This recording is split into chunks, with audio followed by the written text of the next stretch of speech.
Hai, kalian mau jadi orang kaya, orang efektif, orang produktif? Caranya ada di buku ini.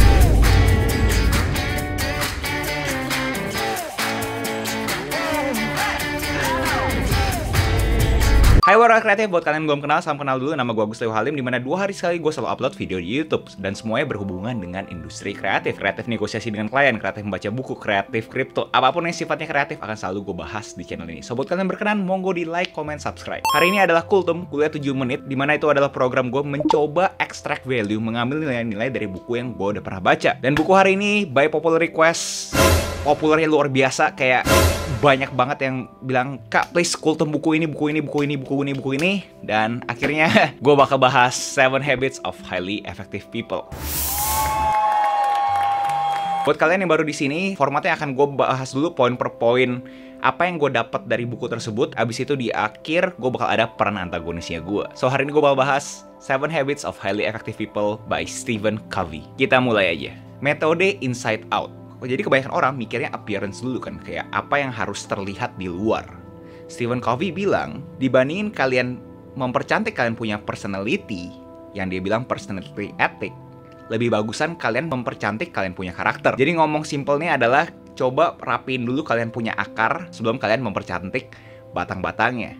Kagak ada fungsinya kalian kelihatan pintar kalau misalkan ternyata kalian gak punya akarnya.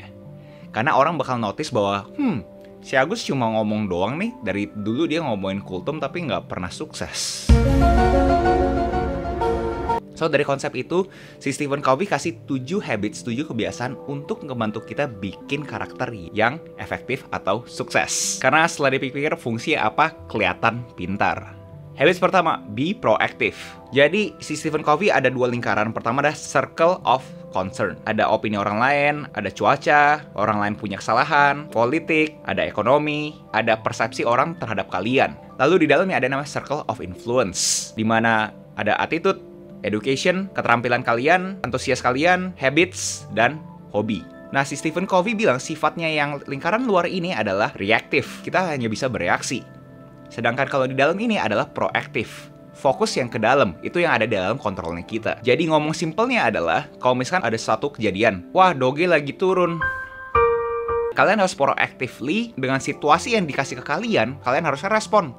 Nggak bisa cuma diem doang. Apa nih yang kita bisa lakuin untuk memastikan keadaannya nggak seperti ini terus-terusan? Jadi be proaktif. Contoh, kita kena inflasi terus. Apa yang harus kita lakuin nih? Gimana cara kita memastikan uang kita itu nggak kalah sama inflasi? Investasi ke saham, investasi ke usaha, apa nih yang harus kita lakuin? Jadi be proactive, nggak diem doang kasarnya. Jangan whining. The more I work on my character, the less I worry about my reputation. Kalau gue fokus ke karakter gue makin nggak peduli sama reputasinya gue. Kita tahu namanya reputasi bakal ngikutin karakternya kita. Si Covey juga ada exercise buat kalian bisa punya proactive mindset. Jadi kalau orang yang reaktif itu ngomongnya adalah, nggak ada lagi yang bisa gue lakuin.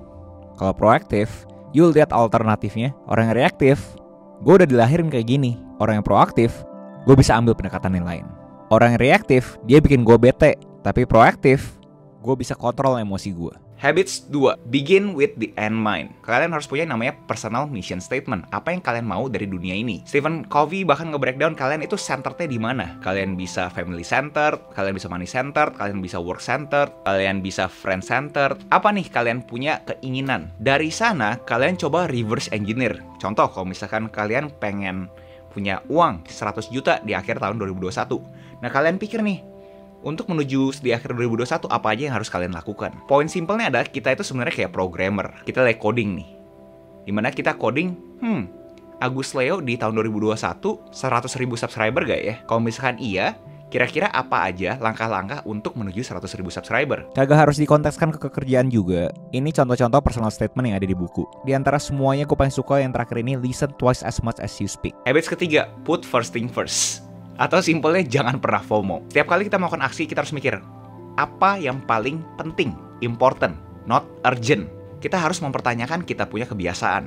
Kalian pasti udah aware namanya Eisenhower Matrix, di mana ada urgent, important, not urgent. Nah, di breakdown sama si Covey, ngomongnya adalah urgent, important itu adalah kuadran 1. Not urgent dan important adalah kuadran 2. Urgent, not important adalah kuadran 3. not important, not urgent itu adalah kuadran 4. Dan uniknya pas gue baca buku ini, gue berasa yang paling penting selalu urgent dan important. Ya iyalah, namanya urgent dan important harus diberesin. Tapi dia bilang sebenarnya untuk kalian bener-bener efektif, kalian harusnya tuh fokus di kuadran 2. Kenapa? Karena namanya urgent itu berarti kalian nggak punya sistem untuk mengeliminasi hal-hal urgent itu terjadi.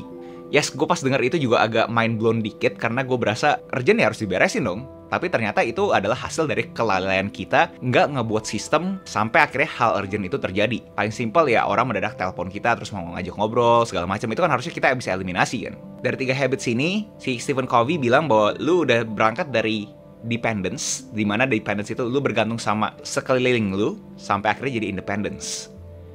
Lu udah bisa berdiri sendiri. 4 habit berikutnya bikin lu jadi interdependence. Habit keempat, think win-win. Banyak orang berpikir bahwa, wah gue harus kompetitif nih, gue gak boleh kalah sama semua orang gitu. Pemikiran jangan seperti itu, pemikiran adalah semua orang tuh menang. Atau ada terminologi namanya positive sum game. Jadi setiap kali kalian mendapat situasi, mikirnya adalah bagaimana semua pihak itu bisa merasakan menang. Karena dia argue, itu bisa jadi compounding effect. Dimana orang-orang di sekitar kalian berasa sama kalian itu menang terus, lama-lama kan orang berasa, wah gue pengen nih kerja sama si Agus, menang terus gitu. Nah hal-hal seperti itu ya akhirnya jadi compounding effect yang akhirnya bikin network kalian makin besar. Habit kelima, seek to understand, not to be understood. Ini ngomong simpelnya adalah listen to understand, not to reply. Kalian mendengar omongan orang tuh beneran untuk mengerti, bukan untuk ngomong balik. Atau ngomong kerennya adalah mempunyai empati. Gimana cara praktisi mendengar dengan memakai empati? Skenario-nya seperti ini. Saat orang mempunyai problem ke kalian, coba kalian dengerin dulu, terus jangan di-reply. Lalu kalian coba respon sampai akhirnya orang yang ngomong sama kalian memberikan kalian pertanyaan. Itu adalah indikator bahwa kalian itu mempunyai empati. Karena si doi yang bawa topik pembicaraan sampai akhirnya nanya ke kalian. Contoh skenario-nya, hai Gus, gue lagi capek banget nih sama kerjaan gue. Oh lu capek ya, mungkin karena lu kagak enjoy kali ya. Mungkin juga kali ya, apa gue quit aja kerjaan gue. Jadi coba diagnosa dulu kira-kira problemnya apa. Jangan langsung kasih solusi. Biarkan lawan bicara kalian yang nyampe ke solusinya sendiri. Habit ke-6, sinergi. Harus mikirnya itu adalah eksponensial. 1 tambah 1 enggak sama dengan 2, tapi 1 tambah 1 sama dengan 11. Poinnya adalah celebrate our diversity. Kalau misalnya kalian beneran pengen maju, pengen go far, ya harus bareng-bareng gitu loh. Nggak bisa cuma sendirian. Kalau sendirian ya orang-orang bilang lu sendiri cuma bisa go fast kan. Tapi kalau misalnya lu mau jauh, ya lu harus bareng-bareng. Nah lu harus cari nih sinerginya lu. Lu punya tribe, lu punya peers yang bisa maju bareng-bareng. Habit ke-7, ini menurut gue yang paling penting. Kalau misalkan nggak ada habit ke-7, menurut gue 6 habit pertama yang nggak ada fungsinya juga. Adalah sharpen the saw. Dia memberikan ilustrasi di mana ada orang mau gergaji pohon. Nah terus nggak beres-beres. Nah ada temennya bilang bahwa mendingan lu sharpen dulu deh gergajinya, baru lu tebang pohonnya lagi. Terus yang pegang sawnya bilang, gue nggak mau, lama lagi nih, gue harus sharpen lagi, gue punya alat, gue mau beresin aja udah, lu jangan ganggu gue.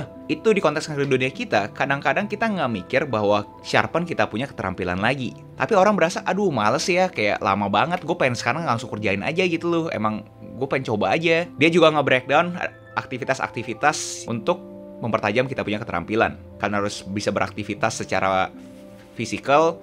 Contoh yang gampang adalah nge-gym, workout. Secara mental juga mungkin meditasi. Lalu ada yang kognitif juga, di mana kalian baca buku, dengerin podcast, nonton YouTube-nya Agus Leo Halim. Lalu be social juga, buat kalian bisa mendapat sense of belonging. Peran antagonis gue terhadap buku ini, pas gue dapat informasi bahwa kuadran 2 itu ternyata paling penting, itu hit me sih. And gue per hari ini masih belum bisa untuk ngelakuin fokus ke kuadran 2. Ya mungkin itu kenapa gue belum sukses ya.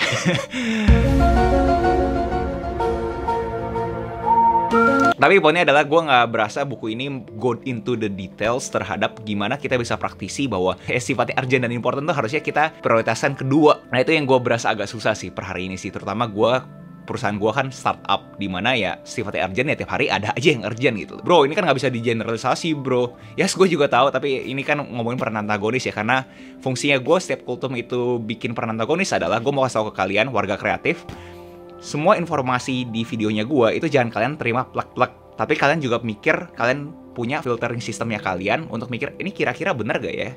Ini kira-kira salah gak ya? Kalau di konteksnya gue, apa yang benar, apa yang salah. So itu juga gue terapin setiap kali gue ngebaca buku. Filter dulu, jangan terima mentah-mentah. Gue rekomendasiin banget buku ini untuk kalian baca dan beli sendiri. Si Covey ada nge-breakdownnya lebih detail lagi.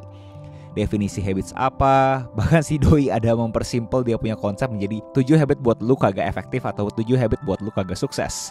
So buat kalian yang gak mau sukses, habit-habit ini yang harus kalian pelihara. Bereaksi, jangan pernah berencana, taruh sesuatu yang penting terakhir, selalu mikir mau menangnya aja, ngomong terus, jangan pernah dengerin orang, ansos, antisosial, terus ya sibuk aja mulu. Menurut gue agak lucu sih si Kavi bikin kayak gini sih. Dia bikin yang namanya kagak sukses atau kagak efektif itu juga actionable. Dan balik lagi ke 4 kuadran ini menurut gue sih sangat powerful. Kenapa gue highly recommend kalian coba baca sendiri. Siapa tahu kalau kalian baca sendiri, akhirnya kalian kebayang gimana cara optimalisasi waktu kalian ke kuadran kedua. Dan kalau udah ke-crack ya jangan lupa DM ke gue juga @AgusLeoHalim dan kasih tahu gue caranya. Karena per hari ini gue masih struggling untuk optimalisasi waktu gue di kuadran kedua. Ada aja yang urgent. So itu akhirnya gue udah ngebahas 7 Habits of Highly Effective People. Yes, akhirnya kalian gak bakal minta gue review buku ini lagi. Next, kultumnya mau apa? Silahkan komen aja di bawah. Thank you banget warga kreatif. Gue notice banyak banget yang kalian yang suka sama konten-konten bukunya gue.